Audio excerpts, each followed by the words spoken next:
여러분 요즘에 이 사람들끼리 온라인상에서 소통을 하고 또 사회적 관계를 맺을 수 있도록 도와주는 서비스를 우리가 아는 바대로 이 소셜 네트워크 서비스 SNS라고 부릅니다.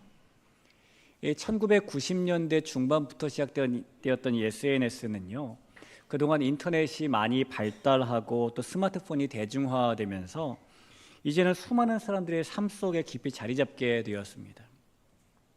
그래서 지금은 전 세계 인구의 60%에 해당하는 약 52억 4,400만 명이 SNS를 사용하고 있고, 스마트폰 보급률이 98%에 이르는 우리나라도 예외는 아닙니다. 우리나라 사람들의 경우에는 인구의 75.8%가 즉 4명 중에 3명 정도가 이 SNS를 하고 있어요. 그리고 그 사용자들 중에서 2,644만 명은 인스타그램을 사용하고 1,738만 명은 밴드를 사용하고 952만 명은 네이버 카페를 767만 명은 페이스북을 사용합니다. 정말 많은 사람들이 SNS를 활용하고 있는 것이죠. 그렇다면 여러분, 이렇게 많은 사람들은 도대체 어떤 이유 때문에 SNS를 삶의 일부분으로 받아들이고 있는 것일까요? 물론 재미도 있고 그 안에서 의사소통도 하고 정보도 공유하고 많은 사람들과 관계를 형성해 나가기 위해서 이 SNS를 할 텐데, 최근에는 여기에 또 하나의 중요한 이유가 하나 더 더해졌습니다. 그 더해진 이유는 바로 인정받고 싶어서라는 이유예요. 이 엠브라인 트렌드 모니터에서 조사한 결과를 보면은 이 많은 사람들이 SNS를 통해 주로 자기를 어필하고 싶어서, 인정받고 싶어서, 남들보다 눈에 띄고 싶어서 자신의 말이나 사진을 업로드한다라고 합니다. 이 과거에는 사람들이 주로 자신의 일상을 기록하는 목적으로 이것을 사용했지만은 이제는 자기를 더 돋보이게 하려고 SNS를 사용하고 있는 것이고, 다른 사람에게 유능한 사람으로 보이고 싶어서, 인정받고 싶어서, 그 욕구를 충족시키고 싶어서 이것을 사용하고 있다는 것이죠. 그러면서 많은 사람들이 자신의 이 SNS에 좋아요가 몇 개 달렸는지, 하트 수가 몇 개인지를 하루에 수십 번씩도 확인을 한대요. 여러분께서도 이 좋아요와 하트를 기다려 보신 적 있으십니까? 이처럼 다른 사람에게 인정을 받고자 하는 마음은 사람이라면 누구나 다 기본적으로 가지고 있는 심리적 욕구입니다.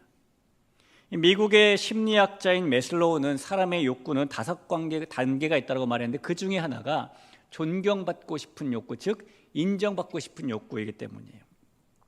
사람은 누구에게나 다 다른 사람에게 인정받고 존중받기를 원하고, 그것이 충족될 때에 비로소 자신이 가치 있는 존재라는 자존감을 가지게 되는 것이죠. 그러다 보니까 누군가 나를 좀 더 알아줬으면 좋겠다, 나도 인정받고 싶다라는 마음이 모든 사람에게 있고, 저와 여러분에게도 그런 마음이 전혀 없는 것은 아닐 겁니다. 하지만 여러분, 우리는 이 세상에서 하나님을 영화롭게 하고 사람을 존귀하게 하는 믿음의 길을 걷고 있는 사람들이죠. 그래서 우리가 이 세상과 똑같기보다는 세상과 다르더라도 하나님의 뜻을 마음에 품고 살아갑니다. 그렇다면 그런 믿음의 길을 걷고 있는 저와 여러분이 가지고 있는 인정받고 싶은 마음도 역시 세상 사람들과 똑같지는 않을 거예요. 우리는 과연 누구에게 어떤 인정을 받고 살아야 되는 존재일까요? 오늘 본문은 지난주에 등장인물과 똑같이 아비멜렉과 아브라함이 등장을 하고 그 두 사람 사이에 있었던 사건을 다루고 있는 말씀입니다. 이 사건은 그랄 왕이었던 아비멜렉이 군대 장관 비골과 함께 아브라함을 찾아와 평화의 협정을 맺자고 제안하는 장면에서 시작돼요. 그런데 우리가 이 지난 주일 이 시간에 나누었던 그 아브라함과 아비멜렉의 첫 만남을 한번 떠올려 보면은 오늘의 이 장면은 어딘가 좀 낯설고 어색하게 느껴집니다. 왜냐하면 얼마 전에 그랄에 온 아브라함이 사라를 여동생이라고 속였고, 이 아비멜렉이 그래서 사라를 아내로 삼으려고 한 일이 있었는데, 그 일 때문에 아비멜렉이 하나님께 죽음의 경고를 받았었고 그의 온 집안이 큰 재앙을 받았었기 때문이에요. 그래서 이 아비멜렉은 이 거짓말을 해서 자신을 위험에 빠뜨렸던 아브라함을 곱게 볼 수는 없었을 겁니다. 근데 지난주에 본문처럼 네가 어찌하여 이렇게 하느냐라고 책망까지 하지 않습니까? 여러분, 우리 주변에도 이런 만남들이 있어요. 이 세상에는 꼭 한번 다시 보고 싶은 사람이 있는 반면에 꿈에서라도 다시는 보고 싶지 않은 사람도 있죠. 꼭 다시 한번 보고 싶은 사람은 대개 이런 사람입니다. 항상 겸손하고 나의 이야기에 경탄을 해주고 나의 장점을 칭찬해주는 사람, 그리고 자기의 견해를 양보하고 주관은 뚜렷하지만 고집부리지 않는 사람. 반면에 꿈에서라도 다시 보고 싶지 않은 사람은 이런 사람들이에요. 항상 오만하고 자기 이야기만 하고 나의 이야기는 무시하는 사람, 그리고 자기 견해만 주장하고 주관도 시원찮으면서 고집만 부리는 사람. 누구나 그런 사람을 한 번쯤은 만나본 적 있을 겁니다. 매너 없고 비상식적이고 이기적이고 게다가 주는 것 없이 미운 그런 사람을 만나보신 적이 있죠. 이 아비멜렉에게 아브라함은 그런 부류에 가까운 다시는 보고 싶지 않은 사람일지도 몰라요. 그런데 그렇게 악연과도 같은 첫 만남을 기억한다면 다시는 마주하고 싶지 않았을 법도 한데, 오늘 본문에서 아비멜렉은 아브라함을 찾아와서 그와 평화의 협정 맺기를 제안하는 겁니다. 23절을 보실까요? 그런즉 너는 나와 내 아들과 내 손자에게 거짓되이 행하지 아니하기를 이제 여기서 하나님을 가리켜 내게 맹세하라. 내가 내게 후대한 대로 너도 나와 내가 머무는 이 땅에 행할 것이니라 라고 합니다. 여러분, 근데 아비멜렉은 갑자기 왜, 그것도 자기가 먼저 아브라함을 찾아와서 그와 이런 언약을 맺으려고 하는 것일까요? 그것도 왕이라는 지엄한 자리에 앉아있던 사람이 자신보다 한참 낮은 한낱 족장의 자리에 있던 아브라함을 오라고 부르지 않고 본인이 직접 찾아와서 이런 제안을 합니까? 이 아비멜렉이 아브라함을 찾아와서 이런 제안을 했던 이유가 22절에서 명확하게 드러납니다. 22절을 보시죠. 그때 이 아비멜렉과 그 군대 장관 비골이 아브라함에게 말하여 이르되 내가 무슨 일을 하든지 하나님이 너와 함께 계시도다. 아비멜렉이 보니까 아브라함 저 사람은 무슨 일 하든지 하나님이 함께 하시네? 라는 생각이 들었고, 그렇다면 저 사람과 좀 척을 지면 안 되겠네? 좀 친해야 되겠네? 라는 마음이 들어서 찾아왔다라는 것이죠. 자, 도대체 아브라함에게서 어떤 모습이 보였길래 아비멜렉은 그 모습을 보고 저 사람은 하나님이 함께 하시는 사람이구나라는 것을 알게 되었을까요? 몇 가지 이유가 있겠죠. 우선 이 아비멜렉은 지난번 사라를 데려왔을 때 자신의 꿈에 나타나셨던 하나님의 말씀을 통해서 아브라함 편에 서 계신 분이 하나님이시구나라는 사실을 알았을 겁니다. 또한 오늘 이 본문 바로 직전에는 드디어 아브라함과 사라가 이삭을 낳았다라는 말씀이 기록되어 있는데, 그 시절에도 100세 된 아브라함과 90세 된 사라가 아들을 낳았다는 사실은 매우 이례적인 일이죠. 요즘으로 바꾸면 해외 토픽에 날 만한 그런 일이었을 텐데, 아비멜렉은 그 소식을 듣고 하나님께서 함께 하시지 않으면 불가능한 일이 저 사람들에게 일어난 것을 보니 아브라함은 하나님이 함께 하신 사람이 맞구나 라고 생각했을 겁니다.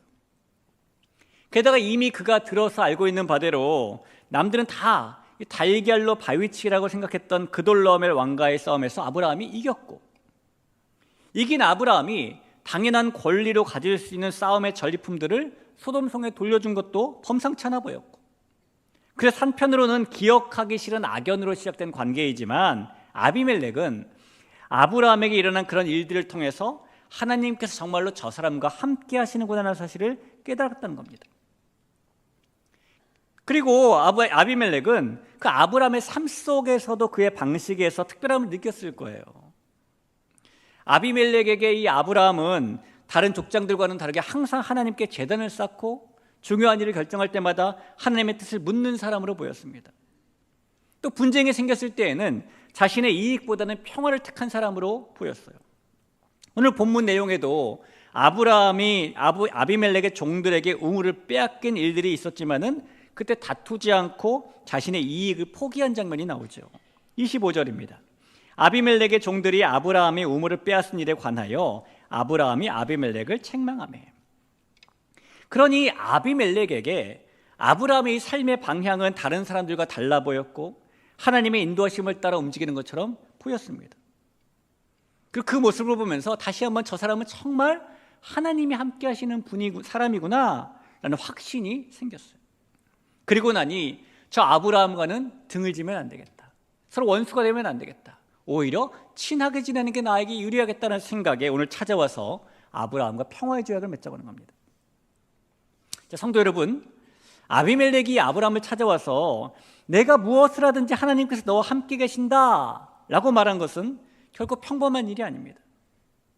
이 믿음의 길을 걷고 있는 사람이 하나님을 모르는 사람에게 그런 인정을 받는 것은 매우 쉬운 일이 아니기 때문이에요. 혹시 여러분께서는 이 믿음의 길을 걸으시면서 주변에 믿지 않는 사람들에게 당신을 보니 하나님께서 함께 하시는군요 라는 말을 들어보신 적이 있으십니까? 한국 리서치에서는 매년 연말이 되면은 종교 호감도라는 여론조사를 실시해서 그 결과를 발표해요.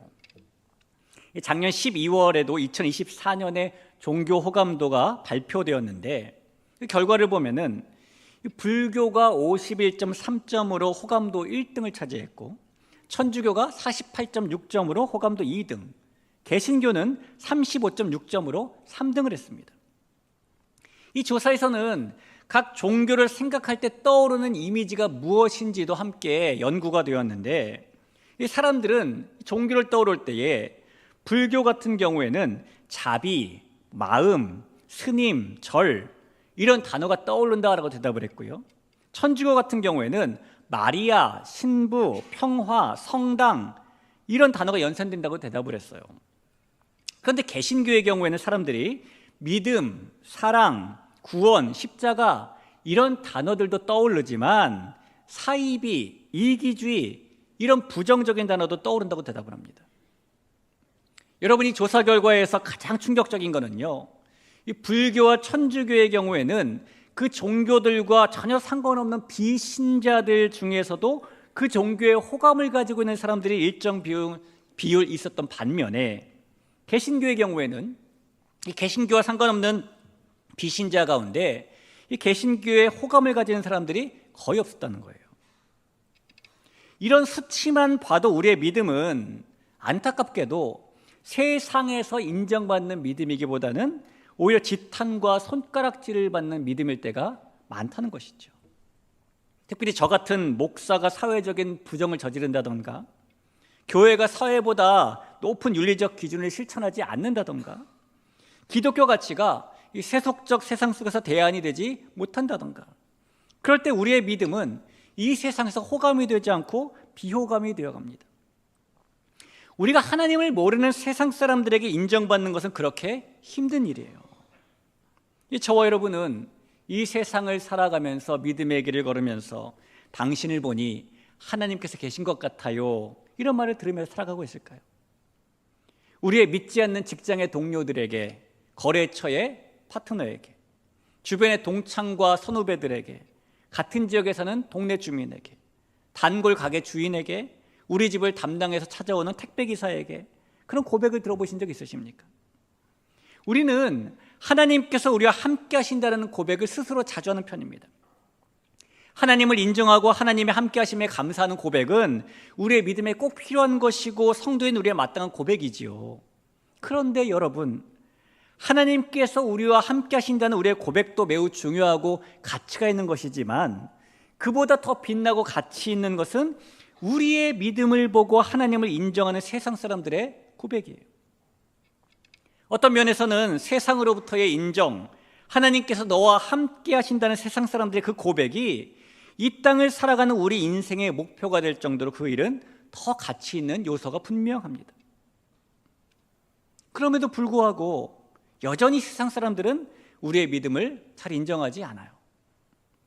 어째서 세상은 우리가 아는 복음과 구원의 비밀을 전혀 궁금해조차 하지 않는 것이고 오히려 우리의 믿음을, 교회를 지탄하는 것일까요?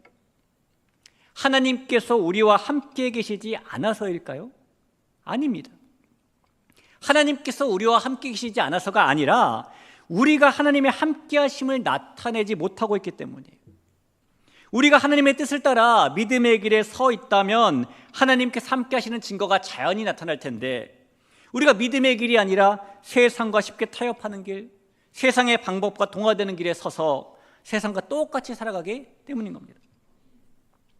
사실 모든 사람은 다 안정되고 평안한 삶을 원하죠. 그러나 우리 대부분의 현실은 그와는 거리가 멀거나 정반대인 경우가 많습니다. 우리의 삶에는 크고 작은 어려운 일들이 계속해서 이어지는데 하나를 해결하면 또 다른 어려움이 기다리고 있고 그것을 처리하면 또 다른 어려움이 찾아오죠. 학교를 졸업하면 취업의 문제가 있고 간신히 좋은 직장을 잡고 나면은 그 후엔 성과 문제가 기다리고 있고 승진 문제가 기다리고 있죠. 그뿐입니까? 결혼 문제도 있고요. 결혼하고 나면 자녀를 낳고 키우는 문제도 있고 죽을 힘을 다해 자녀를 키우고 나면 이번에는 자녀의 결혼 문제가 있고 그러면서 내 집 마련도 해야 되고 노후 대책도 세워야 되고 그러다 보면 점점 세월이 흐르면서 건강 문제가 심각하게 찾아오죠. 정말 삶의 문제는 자 이제 됐다라고 생각할 순간이 단 한순간도 없을 정도로 끝이 없고 하나가 지나가면 또 하나가 찾아옵니다. 그러나 여러분 그런 복잡하고 어려운 현실 속에서도 우리의 믿음은 세상으로부터 네가 무엇을 하든지 하나님께서 너와 함께 계시는구나라는 인정을 받는 믿음이어야 한다는 겁니다. 그것이야말로 하나님께서 우리를 이 땅에 창조하시고 사명자로 살아가도록 두신 이유 중에 하나이기 때문이에요. 이 성경에 나오는 사람 가운데 다니엘이 바로 세상이 인정하는 믿음을 가졌던 대표적인 사람이죠. 다니엘이 포로로 끌려갔을 때 처음에 이 바벨론의 느부갓네살 왕의 눈에는 그는 단지 포로의 한 명에 불과했어요. 그러나 느부갓네살 왕이 어느 날 꾼 꿈 때문에 번민하게 되고 자신이 꾼 꿈이 무엇이었는지조차 알 수 없어 할 그때에 온 나라에 내놓으라 하는 사람들과 지혜자들이 모여서도 그 꿈을 알 수 없었는데 다니엘이 하나님께 받은 지혜로 그 꿈을 알아내고 해석해 주자 느부갓네살 왕이 다니엘의 하나님을 향해 이렇게 고백합니다. 다니엘서 2장 47절이에요. 왕이 대답하여 다니엘에게 이르되 너희 하나님은 참으로 모든 신들의 신이시요 모든 왕의 주제시로다. 내가 능히 이 은밀한 것을 나타내었으니 내 하나님은 또 은밀한 것을 나타내시는 이시로다. 이방 왕이 지금 다니엘의 믿음을 보고 이렇게 고백했다는 겁니다. 세월이 지나서 왕이 바뀌었어요. 이번에는 다리오 왕이 되었는데요. 이 다리오 왕은 어떤 사람에게나 다른 신에게 무엇이든지 구하면 사자굴에 던져넣겠다라는 칙령을 발표하죠. 근데 자신의 명령을 어기고 믿음을 지키며 하나님께 기도했던 다니엘이 그 일로 인해서 사자굴에 던져졌지만 하나님께서 지키신 것을 보고 다리오 왕이 또 이렇게 말합니다. 다니엘 6장 26절이에요. 내가 이제 조서를 내려놓으라. 내 나라 관할 아래에 있는 사람들은 다 다니엘의 하나님 앞에서 떨며 두려워할지니 그는 살아계시는 하나님이시요 영원히 변하지 않으시리시며 그의 나라는 멸망하지 아니할 것이요 그의 권세는 무궁할 것이며. 이게 하나님의 백성이 아니라 이방 왕이 지금 하고 있는 고백입니다. 다니엘은 그럴 정도로 세상이 인정하는 믿음을 가졌던 것이죠. 사랑하는 성도 여러분, 오늘 다니엘이 그랬던 것처럼 아브라함도 그랬대요. 그래서 아비멜렉이 아브라함의 삶 속에서 역사하시는 하나님을 발견하고 아브라함을 찾아왔다는 건 아닙니까? 그러면 우리도 역시 다니엘처럼 아브라함처럼 똑같아야 되는 것이죠. 저와 여러분을 통해서도 하나님의 하나님 되심이 보여져야 한다는 것입니다. 그래야 우리만이 아니라 세상도 하나님의 함께 하심을 보게 되는 것이고 우리의 믿음이 세상에 인정받는 믿음이 되는 거예요. 우리 귀한 여러분, 이 자리에 있는 우리 모두가 그렇게 세상에 하나님을 드러내며 세상이 인정하는 믿음을 가질 수 있기를 우리 주님의 이름으로 간절히 부탁을 드립니다. 그렇다면 성도 여러분, 우리는 하나님께서 우리와 함께 하신다는 사실을 구체적으로 어떻게 이 세상에 드러낼 수 있을까요? 우리가 다니면서 하나님께서는 나와 함께 계셔 라고 말만 하고 다니면 세상 사람들이 아 그렇구나 라고 인정할까요? 우리는 어떻게 하면 세상이 인정하는 믿음의 주인공으로 설 수 있을까요? 이 믿음이라는 단어는 눈에 보이지 않는 추상명사입니다. 그래서 믿음은 눈으로 직접 볼 수 있는 것이 아닌데 하지만 그럼에도 불구하고 이 믿음은 세상으로 하여금 보여져야 되는 것이고 인정하게 해야 되는 것이죠. 그래서 예수님께서는 이 보이지 않는 믿음을 세상에 보일 수 있는 방법을 이렇게 가르쳐 주셨어요. 마태복음 5장 16절입니다. 이같이 너희 빛이 사람 앞에 비치게 하여 그들로 너희 착한 행실을 보고 하늘에 계신 너희 아버지께 영광을 돌리게 하라. 여기서 예수님께서 말씀하신 착한 행실이라는 것은 단지 도덕적으로 뛰어난 모습을 말하는 것이 아닙니다. 이 착한 행실은 구원받은 사람으로서 하나님의 뜻을 따르고 예수님을 닮은 삶의 태도와 행실을 의미하는 거예요. 예수님께서는 우리가 소금 노릇 잘하고 예수님 닮은 빛 노릇 잘하면 세상이 하나님을 알게 되고 세상에 하나님이 드러나게 된다라고 말씀하신 것이죠. 그리고 이 예수님의 말씀을 붙잡고 그렇게 소금 노릇 빛 노릇 잘하면서 세상에서 인정받는 믿음을 가지고 살았던 사람들은 역사 속에서 상당히 많았습니다. 지금으로부터 140년 전에 이 서양의 선교사들이 이 땅에 처음 도착했을 때에 그들은 도착할 순간부터 조선 사람들로부터 당신의 모든 일에 하나님이 함께 하시는군요, 당신은 하나님의 사람이군요, 이렇게 인정받았던 것이 아니에요. 조선 사람들은 서양 선교사들을 보면서 코가 크다고 코장이라고 불렀고 눈동자가 파랗다고 서양 도깨비라고 불렀고 마치 동물원의 원숭이 보듯이 그런 시선으로 바라봤습니다. 그러나 그런 시선들 속에서도 이 선교사들은 하나님의 사람으로 이 땅에서 인정받기 위해서, 하나님을 이 땅에 드러내기 위해서, 자신들의 믿음이 이 땅에 인정시키기 위해서 구체적으로 삶으로 실천해 나가죠.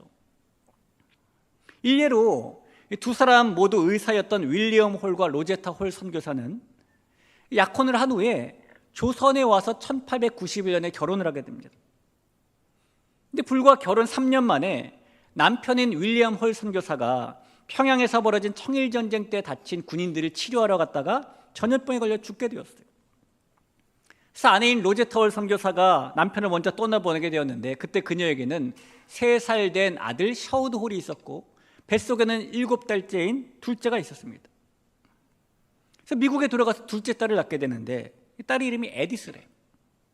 근데 그 후에 얼마 지나지 않았을 로제타 홀은요, 이 어린 아들과 딸을 데리고 다시 조선으로 돌아옵니다. 남편이 못다한 목까지 선교사의 사명을 이어가기 위해서겠죠. 그런데 안타깝게도 이번에는 그 어린 딸 에디스가 얼마 지나지 않아 전염병에 걸려서 죽게 되었어요. 그래도 이 로제타 홀 선교사는 여전히 남편과 딸을 잃은 조선 땅에서 하나님과 자신의 믿음을 드러내며 사역했고요. 결국 그녀가 최초의 시각장애인 학교를 세웠고 지금의 많은 사람들이 방문하는 이화여자대학 부속병원이라든가 고려대학교 병원이라든가 이 병원들의 전신이 되는 병원들을 세웁니다. 43년 동안 조선 땅에서 그렇게 헌신했어요. 여러분 생각해 본다면 남편도 묻고 딸도 묻고 원망의 눈으로 바라보고자 한다면 이 조선 땅이 얼마나 지겨운 땅일 수 있었겠습니까? 왜 옛날에 그런 분들이 있었잖아요. 열악한 시설이라든가 좀 교통 환경이 너무 안 좋다든가 산골 오지였다든가 이런 것 때문에 강원도 그 인제나 원통에서 군생활 하신 분들이 농담 삼아서 인제에 가면 언제 오냐, 원통에서 못 산다, 뭐 이런 말 하시기도 하셨잖아요. 너무 괴롭고 힘든 경우만 있으니까 다시는 돌아보고 싶지 않다는 의미로 그렇게 말하는 겁니다. 어쩌면 로제타 홀 선교사에게도 조선이 그런 땅으로 여겨질 수도 있었을 텐데, 하지만 그녀는 꿋꿋이 이 땅에 남아서 복음을 전하고 사랑을 베풀었고 이 고통의 땅을 사명의 땅으로 바꾸고 자신이 믿는 하나님을, 자신의 믿음을 이 땅에 드러내고 살죠. 결국 그녀의 삶이 많은 사람들에게 감동을 주고 많은 이들이 그녀의 믿음을 인정하게 됩니다. 뿐만 아니라 많은 선교사들이 이 땅에서 동일하게 그렇게 살았습니다. 이 초대교회 역사도 마찬가지죠. 1세기 당시 초대교회는 세상적으로 아무런 힘이 없었어요. 그때 성도들은 주목할 만한 인재들이 아니라 대부분 가난한 사람들이고 노예들이고 무명의 사람들이기 때문입니다. 그런 사람들이 이 세상 속에서 로마의 수많은 박해와 고난을 견디며 살아야 됐겠죠. 그리고 로마의 핍박이 거세지자 어떤 사람들은 믿음을 버리고 세상을 따라가는 쉬운 선택을 하기도 했지만 어떤 사람들은 핍박 속에서도 여전히 자신들의 믿음을 나타내며 하나님을 표현하고 살았습니다. 자신들을 핍박하는 사람들에게 무력으로 저항하지도 않았고 자기 혼자 살자고 이기적이 되지도 않았고 오히려 여전히 복음의 사람으로서의 하나님의 뜻을 따르고 예수님 닮은 삶을 살아요. 그 당시 전염병이 막 돌았을 때에 이 전염병이 무섭다고 가족이 전염병에 걸려도 바깥에다 내다버리는 인정벌이 없는 비정한 세상이었는데 이 초대교회 성도들은 연고도 없는 그런 버려진 사람들을 거두어서 자신의 목숨도 아끼지 않고 섬김과 돌봄을 다하며 삽니다. 미움에 대해서는 복음으로, 핍박에 대해서는 사랑으로, 조롱에 대해서는 진실함으로 응답하죠. 그리고 그 결과 이 세상이 그들을 비웃다가 결국에는 그들의 그 믿음을 인정하게 되었고, 새 성도들을 핍박한 로마조차 이 복음 앞에 무릎을 꿇는 역사가 일어났잖아요. 결국 그들의 그런 인정받는 믿음이 세상을 변화시키는 빛이 되죠. 사랑하는 귀한 성도 여러분, 이것이 바로 눈에 보이지 않는 믿음을 세상에 드러내 보이는 방법이고, 그 세상으로부터 하나님께서 너와 함께 하신다라는 인정을 받는 방법입니다. 그러니 여러분, 이제는 우리도 결단해야 돼요. 우리는 하나님께서 나와 함께 하신다라는 나 자신의 고백에만 만족하지 말고 세상도 인정할 수밖에 없는 믿음으로 나아가야 하는 것입니다. 내가 사는 모습 속에서, 내가 대화하는 말투 속에서, 내가 반응하는 태도 속에서 예수님을 드러낼 수 있어야 하는 것이죠. 성도 여러분, 우리라는 모든 사람들이 저 사람을 보니 하나님께서 살아계신다는 것을 알겠다 라고 고백하게 될 그날까지 세상이 인정한 믿음을 보며 살 수 있기를 결단하는 이 시간 되길 주의 이름으로 간절히 부탁을 드립니다. 세상이 우리를 보고 하나님을 보게 되고, 우리를 보고 믿음을 보게 되고, 우리를 보고 복음을 보게 할 수 있는 통로가 될 수 있기를 주의 이름으로 축원합니다. 성도 여러분, 아브라함이 그랄 왕 아비멜렉에게 인정받은 것은 단순히 그가 좋은 사람이었기 때문도 아니고 부자였기 때문도 아니고 군사력이 셌기 때문도 아니에요. 분명히 그에게서 하나님이 함께 하신다는 증거가, 아브라함의 믿음이 보여졌기 때문이고, 아비멜렉은 그것을 인정했기 때문에 이 일이 일어난 것입니다. 하나님의 사람은 하나님께서 함께 하시는 사람이죠. 그렇기 때문에 하나님의 사람은 하나님께서 함께 하신다는 그 사실을 세상에 볼 수 있도록 하며 살아야 돼요. 물론 우리들이 하는 모든 일이 다 잘 되어가지고 그 아름다운 열매를 통해서 하나님께서 드러나시게 된다면 더할 나위 없이 감사한 일이겠지만, 하지만 설령 그렇지 않다 하더라도 우리가 나쁜 상황에서도, 어떤 상황에서도 하나님을 붙들고 살아갈 때에 그 모습을 본 세상 사람들이 우리의 믿음을 통해 하나님을 보고 하나님을 인정하게 되어야 하는 것입니다. 하나님께서는 아브라함의 믿음이 아비멜렉에게 인정받았던 것처럼 우리의 믿음 또한 이 세상에서 인정받기를 원하시기 때문이에요. 하나님께서는 우리를 본 세상 사람들의 입술을 통해서 네가 무엇을 하든지 하나님께서 너와 함께 하시는구나라는 고백을 듣기 원하시기 때문입니다. 우리가 정직함을 포기하지 않을 때 세상은 그것을 봅니다. 우리가 손해를 감수하면서까지 믿음의 양심을 따를 때 주변 사람들은 감동받습니다. 가정에서나 직장에서나 우리가 마땅히 분노해야 될 순간에 오히려 인내하고 용서할 때 그 순간에 바로 하나님이 드러나게 되고 우리는 세상이 인정하는 믿음의 사람이 됩니다. 그러니 하나님께서 나와 함께 하신다는 우리의 고백이 사실이 되도록 하나님께서 우리와 함께 하시는 그 증거가 그렇게 우리의 삶 속에서 구체적으로 드러나져야 하는 거예요. 그러기에 우리가 성도로서 하나님과 이웃을 온 마음을 다해 사랑하고 죽기까지 더 낮아질 수 없을 만큼 겸손해지고 때로는 미련해 보일 정도로 인내하고 그러면서 우리 안에 계신 하나님의 영광이 드러나는 삶을 살아야 합니다. 우리 하나님께서 사랑하셔서 구원의 반열에 세워주신 귀한 성도 여러분, 성도는 세상이라는 무대 위에서 예수님을 따라가는 사람이에요. 그래서 하나님께서는 오늘 우리를 이 시대의 아브라함으로, 이 시대의 복의 근원으로 부르신 겁니다.